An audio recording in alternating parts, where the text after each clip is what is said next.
And away we go. It is the nightcap.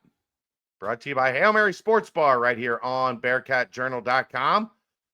It's baseball season. If you're looking for a place to go, watch the Reds. Go see our good friends at Hail Mary's. They're in Cheviot. They're in the Dora District. You can go from bar to bar with your drinks, but no point in that. Just hang out at Hail Mary's. 27 TVs, 9-screen video wall. Not a bad seat in the house. They subscribe to every sports package on DirecTV. They can stream all the games, and Cincinnati sports will always be on the video wall. They don't have a kitchen, but they have food trucks on the weekends and randomly throughout the week. Brand new walk-in cooler, brand new draft lines. Not only do they pour the coldest Cincy Light around, but they do so in 32.8 degree frosted glasses. All right, Aaron, let's get this show on the road. The Final Four is set. If you went chalk, chalk, chalk, chalk, congratulations. Honestly, in retrospect, probably should have seen this coming. I thought there might be at least one upset. We should have got one. There should have been one. But unfortunately, our boys in red and black down in Lubbock just crashed out. Epic crash out. We'll get to that. We'll get to that in a minute. But think about it like this, Aaron. Here's in Ken Palm ratings, right? 4 of the top 10 teams in the last decade are this year. Okay. 39.62 for Duke, 36.49 for Houston, 36.05 for Florida, 35.25 for Auburn. Tennessee was at 30.85. To find another 5-point jump, you had to go all the way down to number 15. So 1 through 4, the gap from 4 to 5 was as big as the gap from 5 to 15. So the top 4 teams were clearly the best 4 teams in the country. I don't think we should be wildly surprised that the top 4 teams are the 4 teams playing next Saturday. Well, like you said, though, you were, about 3 minutes away from an upset with Texas Tech, and it was not to be. They took over, and that was I still can't believe you were up 10 with 2 minutes left, and gave up a 16-2 run, 18-4 run, whatever it ended up being. Well, we just getting into it. Yeah, we'll go ahead and get into the Texas Tech one. I mean, we're obviously focusing on the Big 12 teams here. You had them on the ropes. Texas Tech outplayed Florida for 37 minutes. Thoroughly outplayed them for 37 minutes. But it gets to crunch time. You miss the front end of a 1-and-1. Florida hits a 3. You miss the front end of a second 1-and-1. Florida hits a 3. And all of a sudden, you're comfortable, we're going to cruise this thing to victory is panic. And they panicked. They flat out panicked. And Florida has, I don't know, Walter Clayton is funny to me because he's clearly not like the best NBA prospect in college basketball. No. He's not the best player in college basketball. But this entire season, when it was time to put your nuts on the table, Walter Clayton always had his nuts ready to go. He wasn't like, he was always like, oh, me time? All right, I'll bang 3 threes in the final 2 minutes. That's cool. I got you. Yeah, he was simply outstanding. And on the other side of that coin, if you're looking at Texas Tech, your boy, Christian Anderson, disappeared. Yeah. He disappeared in this tournament. He looked like a freshman. Yeah. He looked like a freshman that wasn't quite ready for the big stage. Just not quite all the way there. The other one, I mean, I would love to have seen what things would have looked like for Texas Tech if Chance McMillan had been healthy the entire time. Sure. And had been in rhythm. He was good. Played 26 minutes, scored 14 points, 3 rebounds and an assist, only turned it over once. I'm not saying Chance McMillan wasn't good. I'm saying I would love to have seen if he had been a little bit more in a rhythm, what that would have looked like. But I mean, Toppin gets 20, Williams gets 23. McMillan's the only other guy in double figures. Anderson had 4, Hawkins had 3, Kerwin Walton had 6, Frederico had 4, Kevin Overton had 5, and that's been one of the staples of watching this Texas Tech team, right, Aaron? It's been consistent, like 4 or 5 guys were always flirting with 10, flirting with double digits, if not getting double digits. And that's unfortunately they were not able to close out. They couldn't make the shots when they needed to make the shots. They couldn't rebound the ball when they needed to rebound the ball in those final couple of minutes. Like, you had opportunity. Yeah. The opportunities were there. They presented themselves, but Florida was in the right place, right time, making the shots, getting the rebounds, doing what you needed to do to close out a team. And Texas Tech just pissed down their leg. They panicked. You could tell it was a team that was not ready for the moment. Because if you make those free throws, you get it to 12. Maybe they make a 3 to cut it to 9. Then you get fouled again. You put it back to 11. Like, Florida gets desperate real quick in that situation. Instead, like 20 seconds, it went from 10 to 4. Bang. Uh-oh. It puckered. It puckered real tight. It's unfortunate. I love that team. I really like Grant McClaskin and the way he coaches them. I like his roster construction. Did you know JT Toppin's only a sophomore? I did, actually, from clicking the link on his name. But yeah.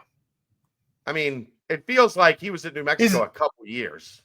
Well, and we'll see if he remains in the NCAA. I mean, I think he could go and thrive. Yeah, I'm interested. I don't know what the NBA really. I haven't looked at that. I wonder what the NBA kind of, because he comes off to me as more of a college guy. Because he doesn't have great size. You know what I mean? Well, even still at 6'9", and knowing what we know now with the NIL this offseason, he could easily be one of those guys in between 2.5 and 3 million. Easily. Yeah. I'm all the way down to, I just looked at the last mock draft from CBS Sports. It does not have JT Toppin in it. It may be because he hasn't declared. No, this has got like freshmen and sophomores and like. Okay. It's not a matter of he hasn't declared. They don't have him as a first round guy. Like, I just think he might be a little light for the NBA to really see him as like a can't miss guy. Now, my guess would be he'll do just fine in the NBA. He'll be in the NBA for a long time. I just don't know. Like, he's going to make more money in college, I guess is what I'm getting at. I've said a lot of words to say he would be at the top of the market in college. And Texas Tech has I don't care money, so they could absolutely pay to keep him. But if he goes to the open market, he's going to make $3+ million.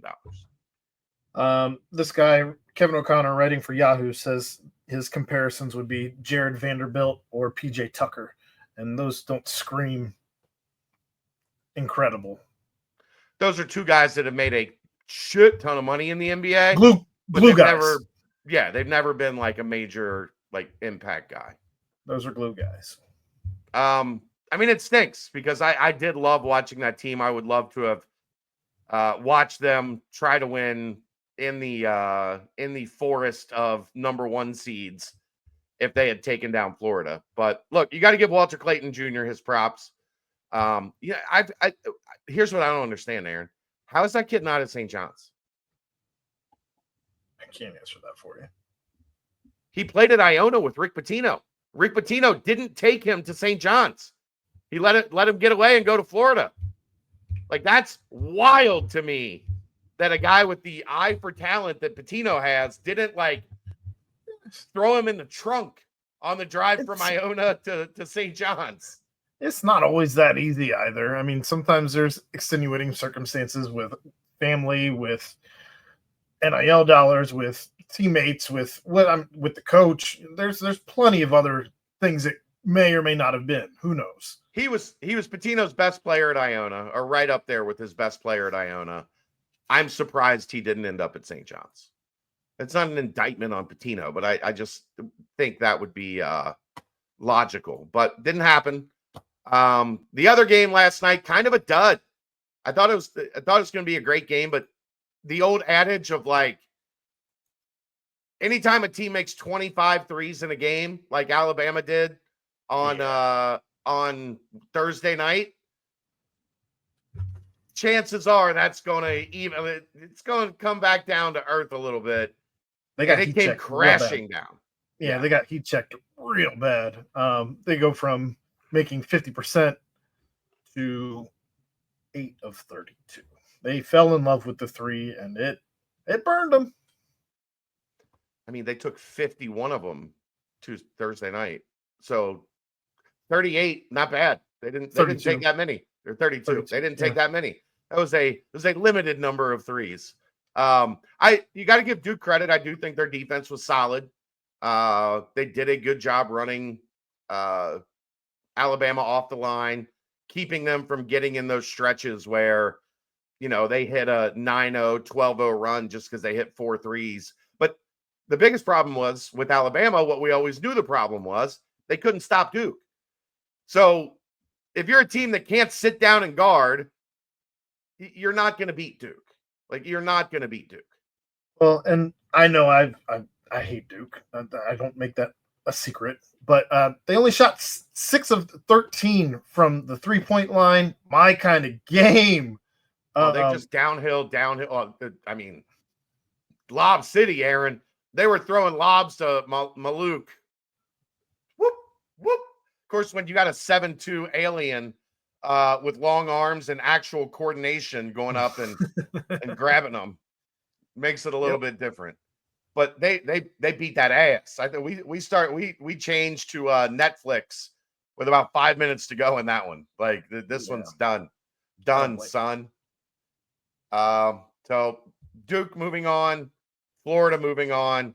Would have been nice to get 2 Big 12 teams in the Final Four, but they did get one because Houston jumped out early. They took Tennessee to the woodshed, 69-50, in a game I thought was going to be outstanding. I thought it was going to be a bloodbath, the two teams just beating the hell out of each other. It turned into abuse. I'm not sure what kind of abuse. You can classify it however you want, but Houston bent Tennessee over its knee and spanked them. They did do that. I wasn't surprised. I've told you since this whole tournament started that they were my pick to go all the way. I still like them to go all the way. Oddly enough, I don't see any Big Ten teams in here, but they took it to an SEC team. And I mean, you already talked about how highly Tennessee was ranked. Yeah. Tennessee ties that school over in Norwood for NCAA wins without a Final Four appearance. Yeah. And I mean, they are. Dave didn't respond when I sent him that stat. He didn't much care for that one. I don't think he's gonna punch you. He's gonna punch you. He had a bad weekend. Like, he had a great Thursday and Friday. My man had a bad Saturday and Sunday. It's all in jest. I think he's a good sport. I know he is. I didn't rub it in any more than all I said. The only text I sent with that tweet was "oof." I wasn't sticking his nose in it or anything. That's kind of sticking his nose in it. Your team's as bad as Xavier. I didn't know that stat. I didn't know if he knew that stat. It's not a good stat to be in company of. I'm just saying. Yeah, it's rubbing his nose in it.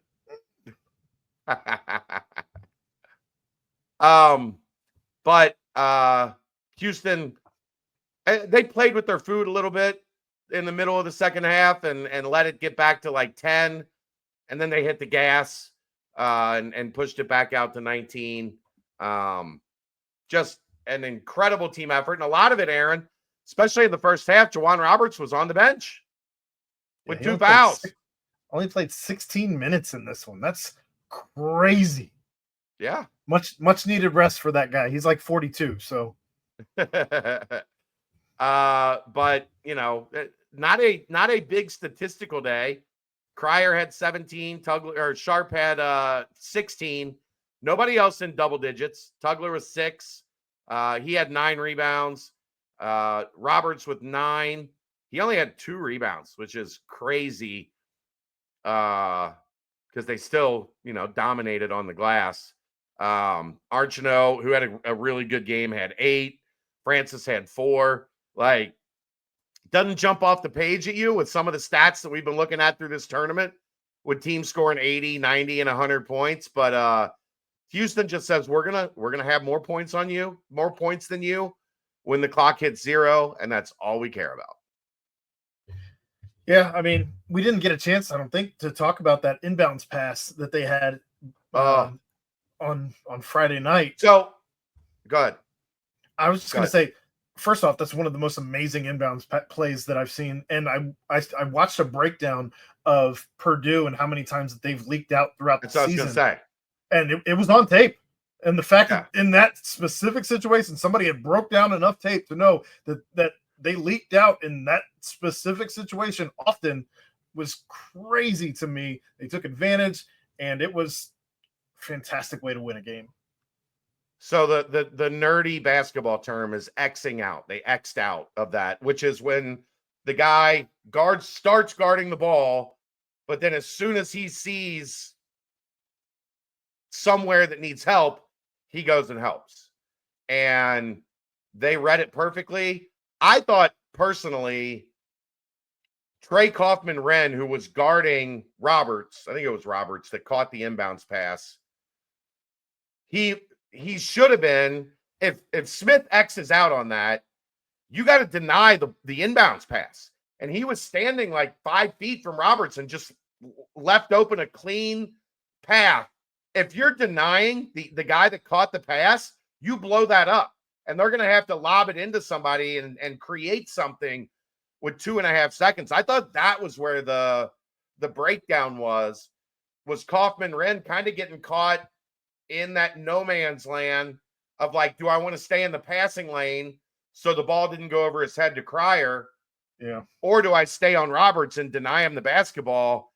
And just a great read. Great job by Uzan to quickly get his 2 feet back in bounds and established. No shit. So that when he caught the ball, he wasn't considered still an inbounder.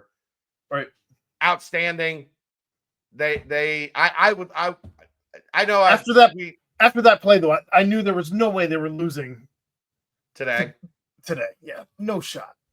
Yeah. That Tennessee's just not good enough offensively to overcome Houston's defense. Really, that's what it came down to. And then I didn't get a chance to watch the night game. We were out at dinner tonight, but Auburn takes down Michigan State. It looked like Auburn was in control most of the night. Michigan State hit a couple threes late. But I like Izzo. That was not supposed to be a great Michigan State team. So I will give them a ton of credit for having an awesome year and surprising some people. I don't think anybody thought Michigan State was going to be that good this year. But they just weren't good enough to beat Auburn. I don't like Tom Izzo, so I was not upset that they lost. And Auburn's good. They've been top team most of the entire season. So hat tip to them.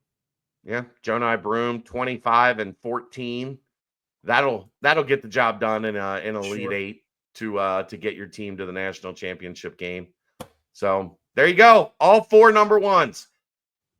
Yep. Duke and Houston Saturday. Number 1 defense in the country, number 1 offense in the country. That's going to be electric. And then Auburn and Florida, you get the SEC regular season champion against the SEC tournament champion. Man, I would love to have seen Texas Tech get a shot, but choked it away. That's going to wrap it up. We'll see you tomorrow night for the BBP. This is the Nightcap, brought to you by Hail Mary Sports Bar, right here on BearcatJournal.com. See ya!